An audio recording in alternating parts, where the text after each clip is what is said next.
பாரதிக்கு கவிதை எந்த இடத்தில் பிறந்தது என்று உங்களுக்கு தெரியுமா? மகாகவி பாரதியாரின் மனைவி செல்லம்மாவின் ஊர் மேற்கு தொடர்ச்சி மலையின் அடிவாரத்தில் உள்ள கடையம். இது திருநெல்வேலி மாவட்டத்தில் உள்ளது. இங்கு பாரதியார் சுமார் 15 ஆண்டுகள் வாழ்ந்துள்ளார். இங்குதான் பாரதிதாசன் முதலாக பாரதியாரை வந்து சந்தித்தார் என்பது குறிப்பிடத்தக்கது. கடையம் ராமர் கோவில் மதில் சுவரில் ஏறி நின்று கொண்டு பல பாடல்களை உரத்த குரலில் பாடுவாராம் மகாகவி.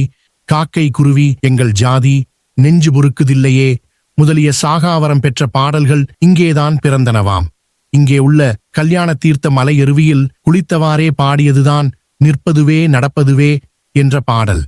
காணி நிலம் வேண்டும், அந்த பாடலும் இங்கேதான் பிறந்ததுவாம்.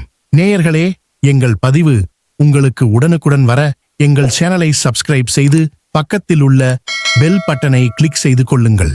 நன்றி, வணக்கம்.